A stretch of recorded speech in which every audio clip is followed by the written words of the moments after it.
Hello everyone. आज के class में बीपीएससी टीचर 3.0 स्टेट 2024 के लिए म्यूजिक पेपर 1 और पेपर 2 का टॉप 30 क्वेश्चन देखेंगे जो आपके एग्जाम के लिए काफ़ी ज़्यादा इंपॉर्टेंट होने वाला है। ये ऐसे क्वेश्चन होंगे जो आपके एग्जाम में डायरेक्ट देखने को मिल सकते हैं। तो चलिए शुरू करते हैं आज का पहला क्वेश्चन। उससे पहले आपको बता दें, अगर आप म्यूजिक पेपर 1 और 2 की तैयारी कर रहे हैं तो आप लोग के लिए टोटल 17 प्रैक्टिस सेट दिया जा रहा है सिर्फ 151 में, जिसके अंदर आपको 3500 क्वेश्चन आंसर और साथ में पूरा व्याख्या सहित आपको दिया जा रहा है। अगर आप इतना कंप्लीट कर लेते हो तो आसानी से अपना एग्जाम को क्वालिफाई कर सकते हैं, इसकी मेरी गारंटी है। क्योंकि जब आप 3500 क्वेश्चन को अच्छे से कंप्लीट करते हो तो कोई ऐसा क्वेश्चन आपके एग्जामिनर में नहीं बचेगा जो आपके एग्जाम में डायरेक्ट देखने को ना मिले। लेने के लिए आप मुझे इस नंबर पे व्हाट्सअप कर सकते हैं या इस वीडियो के कमेंट बॉक्स में आप कमेंट कर सकते हैं। चलिए शुरू करते हैं आज का पहला क्वेश्चन। पहला क्वेश्चन है, राग सारंग गाया जाता है, कब गाया जाता है आपको ये बताना है। वर्षा ऋतु में, ग्रीष्म ऋतु में, बसंत ऋतु में या ऑप्शन डी है शरद ऋतु में। तो इसका राइट आंसर ऑप्शन आपका सी हो जाएगा, राग सारंग बसंत ऋतु में गाया जाता है। और याद रखिएगा जो इसका गाने का जो समय होता है, कई बार आपके पेपर में पूछ लिया गया है कि राग सारंग का गाने का समय क्या होता है। तो याद रखिएगा मध्याह्न काल में इसका गाने का समय होता है। ठीक है। और इसकी जाति क्या होती है, तो इसकी जाति आपका संपूर्ण वादी मानी जाती है। और इसका जो थाट है ये आपका कल्याण थाट है। ये सारे फैक्ट्स काफ़ी इंपॉर्टेंट है जो आपके हर एग्जाम में सवाल में देखने को मिलता है। तो इसका राइट आंसर ऑप्शन आपका सी हो जाएगा। अगला क्वेश्चन काफ़ी इंपॉर्टेंट है। आपको बताना है कि बाबुल मोरा नैयर छूटे जाए बंद किस गायक द्वारा गाया गया था। पहला ऑप्शन है ओकाना ठाकुर, फैयज खान, बड़े गुलाम अली या ऑप्शन डी है वाजिद अली शाह। तो ये फेमस जो आपका बंदिश था बाबुल मोरा नैयर छूटे जाए, ये आपके वाजिद अली शाह के द्वारा गाया गया था, जिनका जन्म 1822 में हुआ था। इसे भी याद रखिएगा, ऑप्शन इसका डी राइट आंसर होगा। अगला क्वेश्चन है, छपेली नृत्य कहाँ का लोकप्रिय नृत्य है। ये सवाल आपके पेपर में पूछा हुआ सवाल है कि छपेली नृत्य कहाँ का लोकप्रिय नृत्य है। पहला ऑप्शन है कुल्लू, गढ़वाल, शिमला या ऑप्शन डी है कुमायूं। तो इसका राइट आंसर ऑप्शन डी हो जाएगा। तबला की बंदी किस पशु के चमड़े से बनी होती है। ये सवाल आपके करंट में यूपी में पूछा गया था। पहला ऑप्शन है बकरी, ऊंट, हाथी या ऑप्शन डी है भेड़। तो जो आपका तबला का जो बंदी होता है वो उसके ऊँट के चमड़े से बनी होती है। तो ऑप्शन बी आपका राइट आंसर होगा। चित्रवीणा का सर्वप्रथम उल्लेख किसने किया था। पहला ऑप्शन है मतंग, नारद, भरत या ऑप्शन डी है राणा कुंभा। आपको बता दें जो भी बीपीएससी की तैयारी कर रहे हैं तो आप लोग के लिए डेली 5 बजे शाम को लैंग्वेज पेपर का क्लास चलाया जा रहा है, जो आपके एग्जाम में 30 नंबर के सवाल पूछे जाते हैं, जिसमें से आपको 9 नंबर लाकर पेपर को क्वालिफाई करना होता है। तो वीडियो जरूर देखिएगा, आपके एग्जाम के लिए काफ़ी इंपॉर्टेंट है। और डेली आपको शाम को 6 बजे टॉप 20 जीके जीएस क्वेश्चन कराए जा रहे हैं, जो कि आपके 2023 और 24 में जो भी आपके एग्जाम हुए थे वो सारे टॉप 20 क्वेश्चन को आपके एग्जाम के लिए कराया जा रहा है, जो कि आपका संभावित प्रश्न है जो आपके एग्जाम में डायरेक्ट देखने को मिल सकता है। और इसका राइट आंसर क्या होगा, तो ऑप्शन बी हो जाएगा। क्वेश्चन 6 है, कर्नाटक संगीत में मंच प्रदर्शन में पहले गाने की परंपरा क्या थी। पहला ऑप्शन है वर्णम, अलापम, स्वरम या ऑप्शन डी है जाति स्वरम। इस सवाल को आप वीवीआई क्वेश्चन टिक आउट कर लेना, 100% आपके पेपर में सवाल देखने को मिलेगा, क्योंकि आपके पिछले एग्जाम में कर्नाटका संगीत से बहुत सारे क्वेश्चन पूछे गए थे। और इसका राइट आंसर ऑप्शन डी होगा जाति स्वरम। अगला क्वेश्चन है, दुर्गा प्रसाद के पिता कौन थे। काफ़ी इंपॉर्टेंट क्वेश्चन है, ये सवाल आपके एमपी में पूछा गया था। दुर्गा प्रसाद के पिता कौन थे। पहला ऑप्शन है बिंदादीन महाराज, बंडे खान, काले खान या ऑप्शन डी है गुदई महाराज। तो इसका राइट आंसर ऑप्शन डी हो जाएगा। दुर्गा प्रसाद के पिता गुदई महाराज थे, जिनका जन्म 19 जुलाई 1920 के बनारस के कबीर चौरा नामक स्थान पर हुआ था। इसे भी याद रखिएगा। और इनको 1992 में पद्म श्री और पद्म भूषण से सम्मानित भी किया जा चुका है। जो आप यहाँ पे हर एक लाइन जो देख रहे हो ना, ये काफ़ी इंपॉर्टेंट लाइन है, ऐसे क्वेश्चन आपके एग्ज़ाम में बनाए जाते हैं जो आप सोच भी नहीं सकते हो। अगर आपसे पूछ लेता कि जो आपके दुर्गा प्रसाद के जो पिता थे गुदई महाराज, इनको कब पद्मश्री और पद्म भूषण मिला था? तो आप नहीं बता पाओगे, क्योंकि आपको जो भी इम्पोर्टेंट क्वेश्चन होते हैं, आपको अंडरलाइन किए हुए एक डेफिनेशन के अंदर आपको देखने को मिलते हैं और क्वेश्चन भी आपको यहीं से बनाया जाता है आपके पेपर में। तो इसका राइट आंसर क्या हो जाएगा? तो ऑप्शन डी होगा, उदय महाराज। अगला क्वेश्चन काफ़ी आसान सा क्वेश्चन है। आपको बताना है कि कुचिपुड़ी नृत्य शैली के गुरु कौन थे? तो इसका राइट आंसर ऑप्शन आपका ए हो जाएगा। क्वेश्चन नंबर 9, सदा रंग असली नाम क्या था? पहला ऑप्शन है सलामत खान, नियामत खान, सखावत खान या ऑप्शन डी है बिलायत खान। तो याद रखिएगा, सादा रंग का असली नाम नियामत खान था। सादा रंग 18वीं सदी के मुगल सम्राट मोहम्मद शाह रंगीले के आश्रय में रहने वाले थे और ये तानसेन के वंशज माने जाते हैं। अगला क्वेश्चन है, आधुनिक कोमल ग को रामा मात्य के नाम दिया गया है। आपको बताना है इसमें राइट आंसर क्या हो जाएगा। तो इसका राइट आंसर ऑप्शन आपका डी हो जाएगा। जो मैं आपको प्रैक्टिस सेट दे रहा हूँ, ध्यान से सुनना। अगर आप मैक्सिमम लोगों के पास प्रैक्टिस सेट है, तो आप सिर्फ क्वेश्चन आंसर याद मत करना। जो आपके यहाँ पर जितने भी आपको पॉइंट दिए गए हैं, सारे पॉइंट को अंडरलाइन करते रहना, क्योंकि आपके मैक्सिमम क्वेश्चन आपके अंडरलाइन जो आपके यहाँ पर डिफिनेशन जो दिए रहते हैं, इसमें से सवाल आपसे पूछे जाते हैं। जैसे कि यहाँ पर लिखा हुआ है कि आधुनिक स्वर व्यवस्था के सर्च की कितनी श्रुति है? तो आपको पता होगा आंसर 4 है, ठीक है? लेकिन यहाँ पर आप देख सकते हो कि यहाँ पे लिखा है सा, म, प की और 4, रे, ध की 3 श्रुति और ग, नि की 2 श्रुति मानी गई है।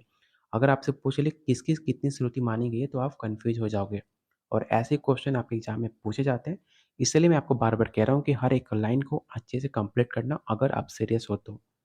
क्योंकि आपसे ज़्यादा मुझे टेंशन है कि अगर आप मुझसे तैयारी कर रहे हो, तो आपका पेपर क्वालीफाई होना चाहिए। इसलिए जिनके पास प्रैक्टिस सेट है, हर एक पॉइंट को अच्छे से अंडरलाइन करके अच्छे से याद करना। तो इसका राइट आंसर क्या हो जाएगा? तो ऑप्शन डी आपका राइट आंसर होगा। और क्वेश्चन 11 को मैंने आपको बता दिया कि टोटल आपकी 4 श्रुतियाँ होती हैं, इसे भी याद रखिएगा। क्वेश्चन नंबर 12 है, कर्नाटक खंड जाति में कितनी मात्राएँ होती हैं? पहला ऑप्शन है 4, 5, 7 या ऑप्शन डी है 8। तो इसका राइट आंसर क्या हो जाएगा? ऑप्शन सी हो जाएगा। टोटल आपके कर्नाटक खंड जाति में 7 मात्राएँ होती हैं। और जितने लोग वीडियो देख रहे हो, अगर आप चाहते हो कि आपके एग्ज़ाम तक डेली ऐसे टॉप 30 क्वेश्चन कराए जाएँ, जो आपके पेपर में बिल्कुल सेम क्वेश्चन आपके एग्ज़ाम में, तो वीडियो को लाइक और शेयर ज़रूर कर देना अपने दोस्तों में, अपने ग्रुप्स में। और अभी तक आपने चैनल को सब्सक्राइब नहीं किया, तो प्लीज़ आप लोगों से रिक्वेस्ट है, चैनल को ज़रूर सब्सक्राइब कर लीजिएगा। क्वेश्चन नंबर 13 है, मोगूभाई कुडिकल का जन्म कब हुआ था? देख सकते हो कैसे आपसे जन्म भी आपके एग्ज़ाम में पूछा जाता है। पहला ऑप्शन है 15 जुलाई 1904, 15 जुलाई 1914, 15 जुलाई 1905 या ऑप्शन डी है 15 जुलाई 1906। और इसका राइट आंसर क्या हो जाएगा? तो ऑप्शन ए हो जाएगा। मुगुबाई कुडिकल का जन्म 15 जुलाई 1904 में हुआ था, जिनका बेटी का नाम किशोरी आमोनकर जी है। ठीक है, इसे भी याद रखना। मध्य कोकिला वीणा में टोटल कितने तार होते हैं? पहला ऑप्शन है 7, 19, 20 या ऑप्शन डी है 21। तो इसका राइट आंसर ऑप्शन आपका डी हो जाएगा। संगीत कलानिधि के रचयिता कौन है? इस क्वेश्चन को भी फेक क्वेश्चन टिक आउट कर लेना, स्पेशली पेपर 2 वालों के लिए। आपको बताना है कि संगीत कलानिधि के रचयिता किसे माना जाता है? पहला ऑप्शन है भरत मुनि, रामामत्य, औवल या ऑप्शन डी है वेंकट मखी। और इसका राइट आंसर क्या हो जाएगा? तो ऑप्शन ई बी हो जाएगा कि संगीत कलानिधि के रचयिता रामा मात्य को माना जाता है, जो कि 1550 ईस्वी में ग्रंथ में लिखा गया था। ये दक्षिणी संगीत पर आधारित है, इसलिए मैंने इस क्वेश्चन को इम्पोर्टेंट कहा, क्योंकि आपके दक्षिणी संगीत कर्नाटका संगीत से 15 से 20 सवाल आपके एग्जाम में पूछे गए थे। इस क्वेश्चन को जरूर विवेक क्वेश्चन टिक आउट कर लेना और याद रखना, इस ग्रंथ को 5 भागों में विभाजित किया गया था। इसका स्क्रीनशॉट आप जरूर रख लेना। पाँचों का नाम आप यहाँ पे देख सकते हो, जो आपके एग्जाम के लिए काफ़ी इंपॉर्टेंट है। अगला क्वेश्चन है, स्वर मंडल में कितने तार होते हैं? ये सवाल आपके एग्जाम का पूछा हुआ सवाल है। सौर मंडल में कितने तार होते हैं? 20, 21, 19 या ऑप्शन डी है 18। तो याद रखना, सौर मंडल में टोटल आपके 21 तार होते हैं और इसके तंबूरे के माध्यम से बजाया जाता है। गायक को केवल प, सा इन 4 ही स्वरों में उपलब्धि मिलती है। और याद रखिएगा कि इसको बजाने के लिए अंगुली या नाखून या मिचराप का प्रयोग किया जाता है। इस पॉइंट को अंडरलाइन कर लेना, काफ़ी इम्पोर्टेंट है। क्वेश्चन नंबर 17 है, झिंझिया किस प्रदेश का लोक नृत्य है? उत्तर प्रदेश, मध्य प्रदेश, बिहार या ऑप्शन डी है आपका असम। तो इसका राइट आंसर क्या हो जाएगा? तो ऑप्शन सी होगा। इसे रट्टा मार लेना, क्योंकि आपके पेपर में सवाल 100% पूछा जाता है कि बिहार के लोक नृत्य डांस कौन-कौन सा है। तो सब नाम याद रखना, जैसे कि छऊ, दुमकड़िया, जातरा, विदेशिया, कर्मा, ये सब आपके कुछ फेमस डांस हैं आपके बिहार के। तो इसका राइट आंसर क्या होगा? तो ऑप्शन सी होगा। क्वेश्चन 18 है, तबले में दिल्ली बाज का दूसरा नाम क्या है? खुला बाज, किनारे का बाज, आरी लय का बाज या ऑप्शन डी है इनमें से कोई नहीं। और इसका राइट आंसर ऑप्शन आपका बी होगा, किनारे का बाज।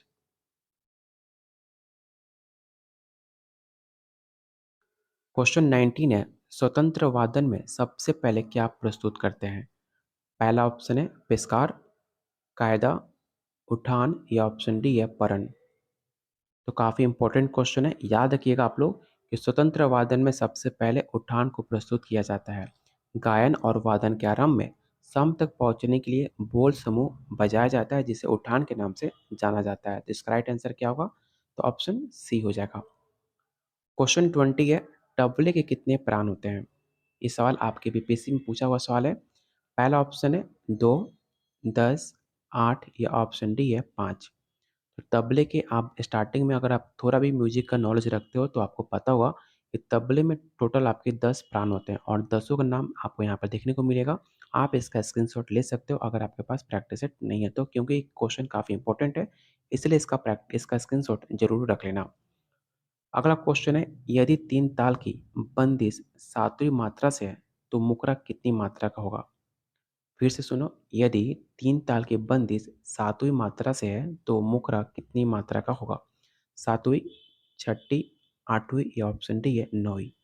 तो इसका राइट आंसर ऑप्शन आपका बी हो जाएगा, छठी। अगला क्वेश्चन काफ़ी आसान सा क्वेश्चन है और काफ़ी इंपॉर्टेंट है। तबले के आविष्कारक कौन है? पहला ऑप्शन है अलाउद्दीन खान, आमिर खुसरो, अमजद अली या ऑप्शन डी है अल्लाह रखा।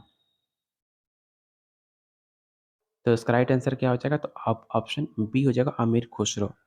ठीक है, इस क्वेश्चन में मुझे डाउट है, क्योंकि तबले का आविष्कारक अमीर खुसरो नहीं होना चाहिए। आप लोग एक बार क्रॉस चेक कर लेना, क्योंकि जहाँ तक मुझे याद आ रहा है अमीर खुसरो आपके सितार के आविष्कारक माने जाते हैं। ठीक है, तो एक बार आप गूगल पे सर्च कर लेना कि तबले का आविष्कारक कौन है। मेरे अकॉर्डिंग इसका राइट आंसर ऑप्शन बी नहीं होना चाहिए। क्वेश्चन 23 है, तबले की पूरी में चमड़े की कितनी परतें होती हैं? पहला ऑप्शन है 2, 3, 4 या ऑप्शन डी है 5। तो काफ़ी आसान सा क्वेश्चन है। तबले की पूरी में टोटल आपकी 3 परतें होती हैं, इसे याद रखिएगा। क्वेश्चन नंबर 24 है, सितार में बाँस का तार किस स्वर से मिलाया जाता है? इस क्वेश्चन को वीवीआई क्वेश्चन टिक आउट कर लेना और याद रखना कि जो आपके सितार में बाँस के तार होते हैं, वो मंद्र मध्यम से मिलाए जाते हैं। तो ऑप्शन इसका बी राइट आंसर होगा। क्वेश्चन 25 है, तबले में कितने गट्टे होते हैं? 6, 8, 10 या ऑप्शन डी है 12। तो याद रखिएगा आप लोग, तबले में 8 लकड़ी के गट्टे लगे होते हैं और इसमें 16 छिद्र होते हैं, जिसको आप गजरी के नाम से भी जानते हैं। तो ऑप्शन इसका बी राइट आंसर होगा। और आज का लास्ट क्वेश्चन है, आपको बताना है कि शिखर ताल में कितने विभाग होते हैं? कई बार मैं आपको बोल चुका हूँ कि हमेशा आप विभाग और मात्रा हमेशा याद रखना, क्योंकि आपसे एग्जाम में विभाग और मात्रा हमेशा पूछे जाते हैं।